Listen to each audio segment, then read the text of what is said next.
Hubo un tiempo en que los movimientos feministas defendieron la igualdad ante la ley de la mujer, reclamaron su derecho al voto y su acceso en igualdad de condiciones a la educación o al trabajo.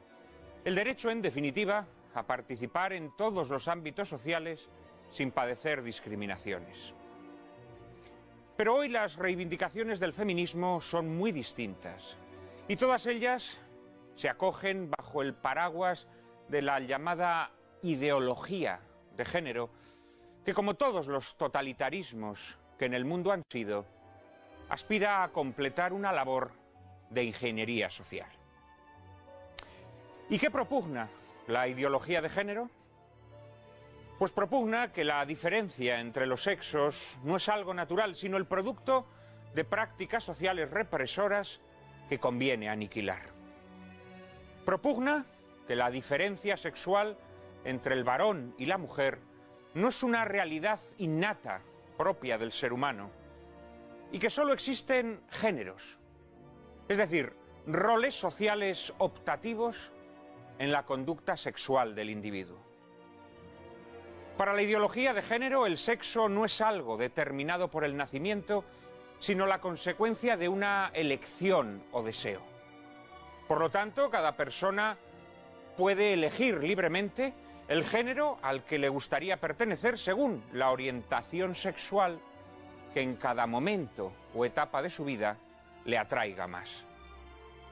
Masculinidad y feminidad, las categorías derivadas de la diferenciación sexual, son sustituidas por un batiburrillo de géneros u orientaciones sexuales de aspecto tentador y suculento como tartas en el escaparate de una pastelería. Heterosexual masculino, heterosexual femenino, homosexual, lesbiana, bisexual, transexual, etc.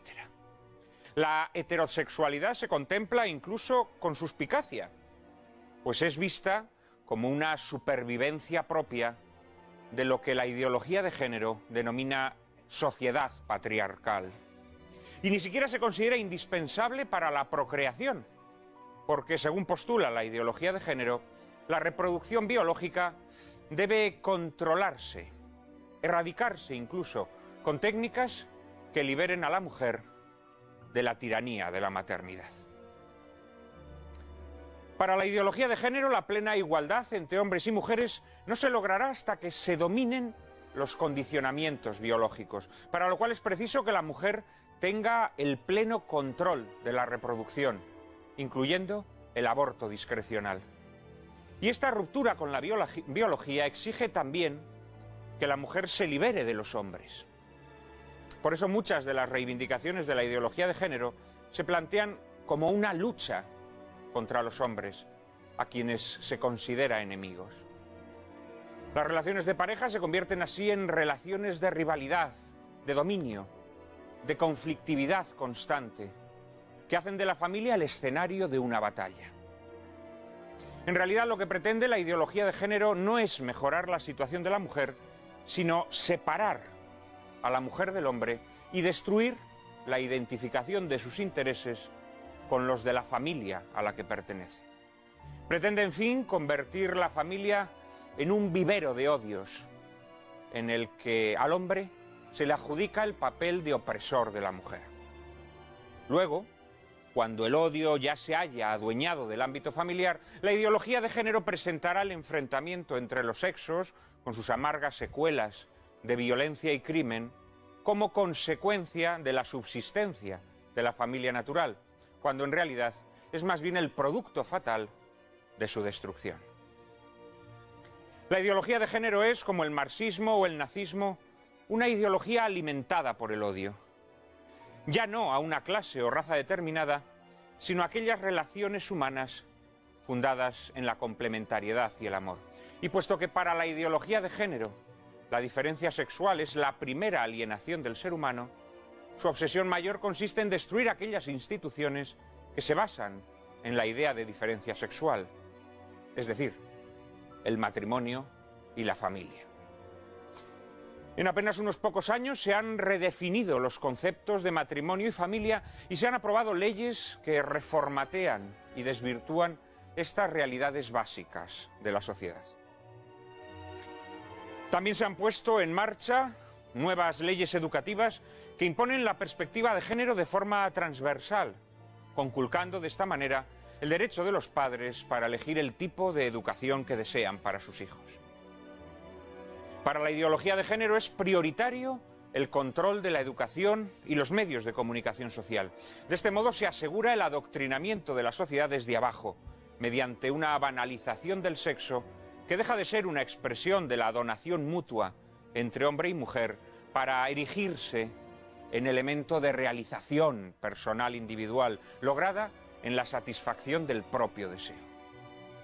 En la nueva cultura impuesta por la ideología de género, los papeles o funciones del hombre y la mujer han de ser perfectamente intercambiables. La familia heterosexual y monógama aparece como un caso más de práctica sexual, el más obsoleto y sospechoso, por cierto, junto a otros muchos.